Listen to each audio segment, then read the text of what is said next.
गणित इयत्ता तिसरी वजाबाकी हाच्याची पान नंबर 56 भाग 2 वजाबाकी दशक मोकळा करून. आता आपल्याला गणित दिलंय 51 वजा 24. हे आपण एकक आणि दशकाच्या घरात मांडूया. 1 एकक 5 दशक, 4 एकक 2 दशक यांची आपण वजाबाकी करणार आहोत. आता बघा, आपल्याकडे 1 एकक आहे आणि 5 दशक आहेत, म्हणून हे आपण 50 रुपये घेतले आहेत. 50 म्हणजे 5 दशक. हे झाले आपल्याकडे 5 दशक आणि 1 एकक. 1 एककामधून 4 एकक वजाही करता येणार, म्हणून आपण काय करायचं, दशकाकडची एक नोट म्हणजे 10 रुपयाची एक नोट घ्यायची आणि त्याचे सुटे करून आणायचे. हे त्याचे सुटे करतोय आपण. 2 रुपये झाले, हे 3, 4, 5, 6, 7, 8, 9 आणि हे झाले 10. हे आताचे सुटे 10 आणि आधीचा 1. आपल्याकडे झाले 11 एकक.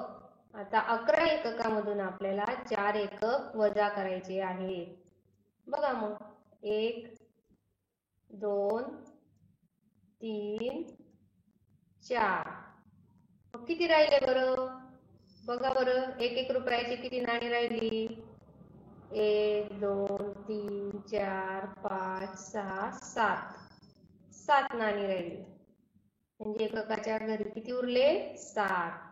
आता दशकाच्या घरी किती आहेत? 1 दशक, 2 दशक, 3 दशक आणि 4 दशक. दशकाच्या घरात आहेत 4 दशक. 4 दशकामधून 2 दशक वजा करा. 1 दशक गेला आणि हा दुसरा दशक पण गेला, म्हणजे किती राहिले? 2 दशक. 10 रुपयाच्या 2 नोटा आणि 1 रुपयाची 7 नाणी, हे झाले 27. म्हणजे किती शिल्लक राहिले? 27. आता पुढचं गणित बघूया.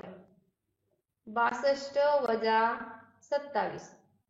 हे आता मांडूया आपण. 2 एकक 6 दशक, 7 एकक 2 दशक यांची आपण करणार आहोत वजाबाकी. आता हे 2 एकक आहेत आपल्याकडे. आता दशक किती आहेत? 6 दशक. बघा मग, 6 दशक आपण घ्यायचे आहेत. हे 2 झाले, हे 3 दशक, 4 दशक, 5 दशक आणि 6 दशक. आता 2 एककामधून 7 एकक वजा करायचे. जातील का? नाही जाणार. त्याच्याकरता 10 रुपयाचे आपण सुट्टे करायचे आहेत. बघा, आता हे सुट्टे, हे 2 झाले, 3, 4, 5, 6, 7, 8, 9 आणि हे 10.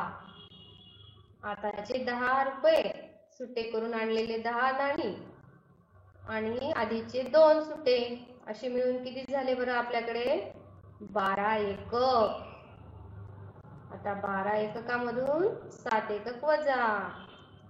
2 झाले, 3, 4, 5, 6, 7. 7 एकक गेले, म्हणजे किती एकक राहिले? 5 एकक. आता दशकाच्या घरात किती राहिलेले आहेत? 1, 2, 3, 4, 5. 5 दशक आहेत दशकाच्या घरी आणि त्याच्यामधून 2 दशक वजा करा. 1 दशक गेला, 2 दशक गेला, किती राहिले? 3 दशक. हे 10-10च्या 3 नोटा आणि 1 रुपयाची 5 नाणी, म्हणजे असे 35 रुपये शिल्लक राहिले. म्हणजे यांची वजाबाकी आली 35. उत्तर आलं 35.